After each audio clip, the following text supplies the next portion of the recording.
Selamat datang di video pembelajaran MTSN Negeri 9 Bantul. Happy student, successful Maxemba, siswa senang, guru senang, orang tua senang, prestasi gemilang. Bersama saya, Muat Irmawan, kita akan belajar di IPA Terpadu.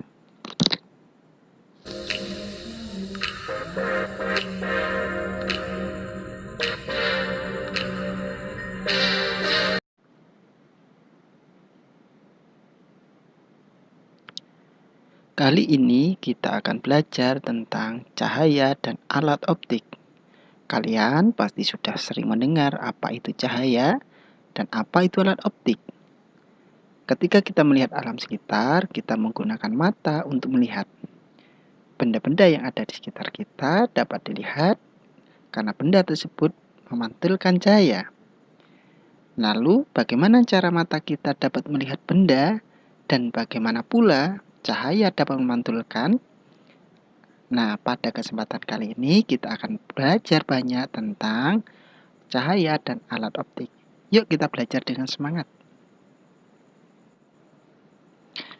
Baik, sebelum kita masuk ke materi, kita akan membahas peta konsep terlebih dahulu. Materi yang akan kita bahas adalah cahaya dan alat optik, di mana nanti materi ini akan terbagi menjadi dua. Yang pertama adalah cahaya, kemudian ada optik.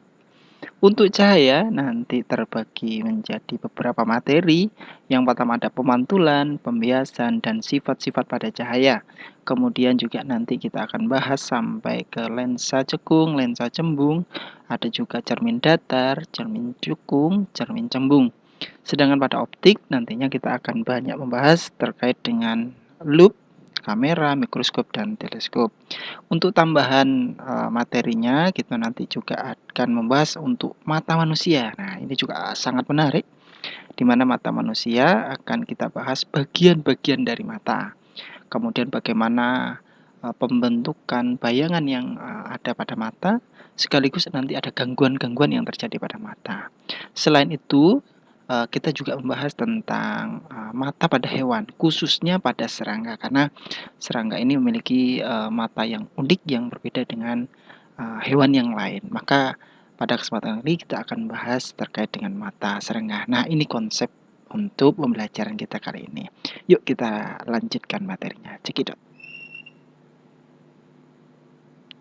Baik, kita masuk materi pemantulan cahaya. Nah, apa itu pemantulan cahaya? Pemantulan cahaya adalah salah satu sifat dari cahaya. Nah, masih ingat sifat-sifat cahaya? Sifat-sifat cahaya itu ada 3. Yang pertama, cahaya merambat lurus. Yang kedua, cahaya dapat dipantulkan.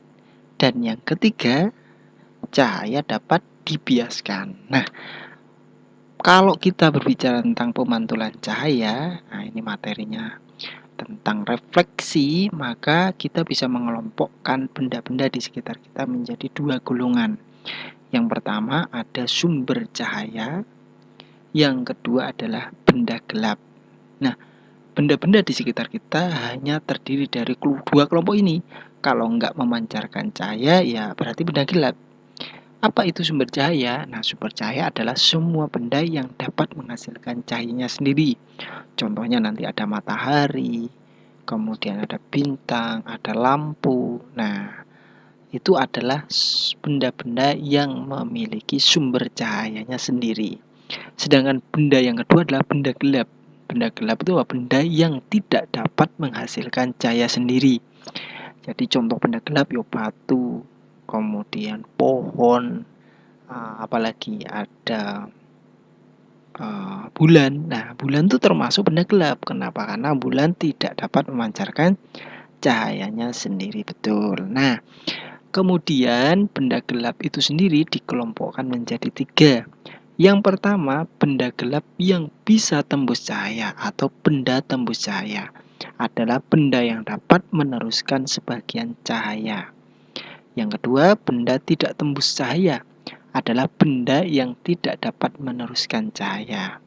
Yang ketiga adalah benda bening adalah benda yang dapat meneruskan hampir seluruh cahaya yang mengenainya.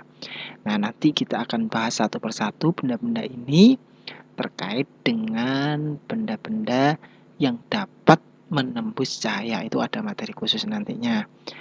Nah, oke, kita lanjut ke slide selanjutnya. Baik, selanjutnya tentang pemantulan cahaya berkaitan dengan hukum Snellius. Nah, hukum Snellius ini adalah hukum yang sangat terkenal sekali terkait dengan materi pemantulan cahaya. Kenapa kemudian disebut hukum Snellius? Karena yang menemukan hukum ini namanya Snellius, yang berasal dari Belanda, seorang matematikawan yang sangat cerdas, menemukan hukum terkait dengan proses dari pemantulan cahaya. Apa isi dari hukum Snellius? Yakni sinar datang, sinar pantul, dan garis normal terletak pada satu bidang datar. Jadi kalau kita lihat di gambar ini ada sinar datang, kemudian ada sinar pantulnya. Jadi ini sinar datangnya dari sini. Nah, dari sini tek. Nah, ini misalkan ini cermin, kemudian adalah pantul terletak pada satu bidang datar. Nah, ini bidang datarnya ada garis normal, itu terletak pada satu bidang datar. Yang kedua adalah sudut datang dan sudut pantul cahaya sama besar. Kalau kita lihat di sini sudut antara sudut A dan sudut B itu besarnya sama. Jadi sudut datang dan sudut pantul cahaya sama besar, maksudnya sudutnya. Kemudian begitu juga dengan sudut B dan sudut C memiliki besar yang sama. Nah, inilah yang kemudian dituliskan di dalam hukum Snellius. Selanjutnya. Selanjutnya untuk pemantulan cahaya nanti ada dua macam. Pemantulan itu pada cahaya terjadi karena perbedaan bidang datar. Yang pertama, bidangnya bisa berbentuk lekuan. Nah, ini kan lekuan tidak datar, lekuan kayak gunung, atau bidang yang tidak datar, permukaan yang tidak rata. Nah, kemudian yang kedua adalah permukaan yang rata. Nah, ini menghasilkan pemantulan yang berbeda. Yang pertama ini, pemantulan cahaya ada dua macam. Pertama, pemantulan teratur terjadi pada permukaan yang rata. Nah, ini permukaan rata maka pemantulannya akan teratur. Sedangkan pemantulan baur itu terjadi pada permukaan yang tidak rata. Nah, banyak sekali kita lihat kalau pemantulan baur, contohnya cahaya matahari mengenai air yang berada di sungai, maka pemantulannya bisa membaur kemana-mana. Makanya kalau kita lihat di tepi pantai, tepi sungai atau kolam, itu karena airnya bergerak maka dia memantul, tetapi pemantulannya termasuk jenis pemantulan yang baur. Berbeda kalau pada cermin datar. Nah, cermin, kalian punya cermin, maka kalau kena cahaya maka dia akan memantul secara teratur sehingga tidak berbaur, tidak berbelok sudutnya sesuai dengan hukum Snellius tadi. Jadi hukum Snellius itu berlaku pada pemantulan yang teratur begitu. Oke, next. Untuk cermin. Nah, cermin itu sebetulnya terbagi menjadi 3 jenis. Yang pertama ada cermin apa? Cermin datar, ya, cermin datar. Kemudian ada juga nanti ada cermin cekung dan cermin cembung. Nah, kalau cermin datar sudah pada tahu, kalau biasanya kita ngaca saat berangkat sekolah itu ada kaca. Nah, itu adalah cermin datar. Biasa kita gunakan, tapi cermin cekung dan cermin cembung memang jarang kita temukan. Tetapi kalau kita cermati, sebetulnya kedua cermin ini banyak kita jumpai dalam kehidupan sehari-hari. Contoh misalkan cermin cekung. Nah, cermin cekung itu contohnya ada pada sendok. Nah, sendok kalian pernah lihat sendok? Tentu ya. Nah, oke. Sendok itu sering kita gunakan untuk makan. Nah, kalau makan pakai sendok, sendok yang berbentuk logam, ya, bahan logam maksud saya. Nah, itu pada bagian yang cekung kalau kita lihat, nah itulah bisa kita anggap sebagai cermin. Walaupun nanti cermin benerannya itu ada, bisa kita lihat di lab, di laboratorium kita punya. Nah, untuk cermin cekung gampangannya nanti bisa dilihat di sendok. Nah, khusus untuk cermin cekung kita bahas lebih dalam. Sedangkan cermin datar bisa kalian pelajari sendiri sesuai dengan hukum Snellius. Nah, itu hukum-hukumnya sama. Tapi kalau untuk cermin cekung ini memang memiliki hukum tersendiri, sifat-sifat pembentukan bayangan khususnya sendiri. Kalau pada cermin datar, maka sama. Tanpa apa yang kita cerminkan, bayangannya sama dengan objek nyatanya. Misalnya kita bercermin wajah kita, maka wajah kita sama, besarnya sama dengan yang ditampilkan oleh cermin itu. Tapi berbeda dengan cermin cekung. Nah, cermin cekung memiliki kekhususan. Yakni apa saja kekhususannya? Kita lihat. Yang pertama adalah sifatnya. Bila berkaca sejajar jatuh pada cermin dipantulkan pada satu titik fokus. Jadi pada cermin cekung itu nanti ada yang namanya istilahnya titik fokus. Dan ini tidak ada pada cermin datar. Apa itu titik fokus? Yaitu jarak fokus dan jari-jari kelengkungan.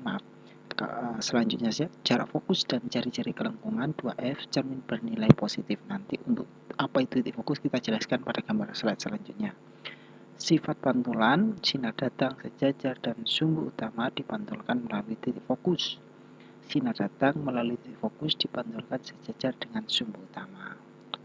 Nah, kalau ingin lebih detail kita coba lihat langsung di gambarnya saja ya. Oke, next. Nah, ini ada gambar cermin cekung. Nah, di sini ada sinar-sinar istimewa pada cermin cekung. Nah, tadi ada istilah titik fokus. Fokus itu apa, Pak? Nah, titik fokus itu yang di sini. Nah, ini titik fokus. Sedangkan P itu sebetulnya titik pusat atau jari-jarinya, karena F itu adalah titik fokusnya. Apa itu titik fokus? Nah, fungsinya begini. Jika sinar datang sejajar sumbu utama, dipantulkan melalui titik fokus. Jadi kalau ada sebuah cermin dengan titik pusatnya titik P, kemudian ada datang sinar yang sejajar dengan sumbu utama, ini sebagai sumbu utama, ini ada sinarnya ini. Ketika mengenai cermin cekung maka dia dipantulkan melalui titik fokus atau titik F. Nah, mana ini? Titik fokus atau titik F. Kemudian yang kedua, jika sinar datang yang melalui titik fokus, ya kebalikannya ya, kalau tadi sejajar dengan sumbu utama, kalau yang sekarang adalah melalui titik fokus F, maka dia dipantulkan sejajar sumbu utama. Jadi yang gambar kedua di situ lihat, sinar datang melalui titik fokus, dia akan dipantulkan sejajar dengan sumbu utama. Kemudian yang ketiga, jika sinar datang melalui titik pusat kelengkungan, maka dia dipantulkan kembali ke titik pusat kelengkungan itu. Nah, ini adalah sifat-sifat yang harus dihafal dan harus dipahami oleh kita, karena ini menjadi pondasi dasar nantinya untuk kita membahas materi-materi selanjutnya. Begitu. Ini khusus untuk cermin cekung. Baik, kita next saja.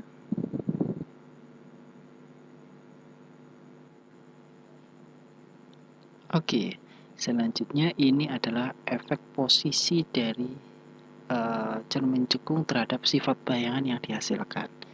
Jadi setiap cermin dia akan menghasilkan bayangan. Nah, ini adalah posisi benda ketika berada pada cermin cekung. Pertama, jika benda berada di antara titik fokus dan cermin, di antara, jadi S kurang dari F, jadi benda berada di antara titik fokus dan pusat cermin, atau S kurang dari F, atau di ruang satu. Nah, ini adalah di ruang satu. Sifat-sifat bayangan yang terjadi adalah sifatnya maya. Kenapa maya? Karena bayangan yang terjadi, nah ini bayangan yang terjadi tidak dapat ditangkap oleh layar, artinya berada di belakang cermin. Jadi ini di belakang cermin. Sifatnya maya. Kalau di depan sini nanti sifatnya nyata, tapi kalau di sini itu maya. Ini adalah ruangan satu. Kemudian bayangannya tegak. Nah, tegak. Kemudian diperbesar, awalnya kecil, tetapi hasilnya bayangannya jadi besar. Kemudian berada di ruang 4. Ini ruang 4. Ruang atau belakang cermin. Ini ruang 1, ini ruang 2, ini ruang 3. Nah, yang sini ini adalah ruang 4 di belakang. Oke, next selanjutnya. Nah, benda jika berada di antara titik fokus. Jadi bagaimana? Kalau tadi bendanya berada di antara titik fokus dan pusat cermin, maka sekarang antara titik pusat dan di titik fokus. Jadi kita di sini sekarang. Apa yang terjadi dengan bayangannya? Benda berada di antara titik fokus dan kelengkungan cermin, ya, pusat kelengkungannya. S lebih besar dari F, S kurang dari 2F, atau di ruang 2, ini ruang 2. Maka sifat bayangan terbentuk adalah nyata. Nah, ini bayangannya nyata karena berada di depan cermin cekung, dapat ditangkap oleh layar. Terbalik, jadi nanti sifat bayangannya adalah terbalik. Kemudian diperbesar dan di ruang 3. Loh, kok bisa bentuknya kayak gini? Gimana, Pak? Kok bisa membentuk bayangan seperti ini? Gimana caranya? Nah, caranya itu ditentukan dari hukum keistimewaan dari cermin cekung tadi. Ingat, pada cermin cekung, jika cahaya datang sejajar dengan sumbu utama, maka dia dilewatkan titik fokusnya di sini. Ini digambar dulu. Di pas di kepala atau di paling ujung dari objeknya ditarik F sini. Sedangkan jika sinar datang melalui titik fokus, maka dia akan sejajar dengan sumbu utama ini. Jika benda itu berada pada, nah ini menggunakan dua hukum. Nah, kalau tadi kan titik pusatnya tidak melalui titik ini, bendanya tidak berada di titik P-nya, titik ke pusat kelengkungan, maka hanya menggunakan dua hukum. Maka ini yang dihasilkan. Oke, next, coba kita lihat yang terakhir. Nah, ini yang ketiga. Jika benda terlalu cepat. Oke, kembali lagi. Jika benda berada pada, ini bendanya berada pada S lebih besar dari R, S di ruang 3, ini di ruang 3. Apa yang terjadi? Maka sifat bayangannya dapat ditentukan, maka ditentukan dengan cara menarik garis tadi sesuai dengan konsep cahaya pada cermin cekung. Jadi jika sejajar dengan sumbu utama, maka dia akan melewati fokus. Jadi ini cahaya ditarik begitu, kemudian ditarik ke sini sesuai dengan titik fokus. Nah, ketemu di sini, kemudian tarik garis yang pas dengan tinggi objek, kemudian dilewati dengan titik fokus. Kemudian ketika menaik cermin, dia ditarik garis lurus yang sejajar dengan sumbu utama. Ini adalah sinar istimewa yang kedua. Ini yang pertama, ini yang kedua. Maka ketemu titik potongnya antara sinar istimewa pertama dan istimewa kedua. Maka ketemulah titik bayangannya. Apa bayangannya?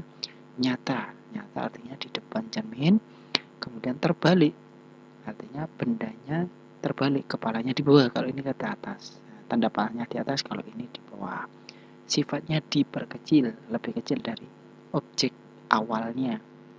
Kemudian di ruang 2. Nah, ini adalah sifat bayangan yang dihasilkan pada cermin cekung khususnya saat benda berada di ruang ketiga.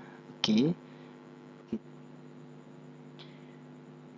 Baik, saya kira untuk pembahasan part pertama ini atau sesi pertama ini saya cukup sampai sini dulu. Cermin cekung, insya Allah nanti kita akan bahas lagi untuk cermin cekung di sesi berikutnya yang lebih menarik lagi, sampai nanti kita ketemu di pembahasan mata dan mata serangga, nah hewan itu jauh lebih menarik. Oke, sampai sini dulu dari saya. Terima kasih atensinya. Wassalamualaikum warahmatullahi wabarakatuh.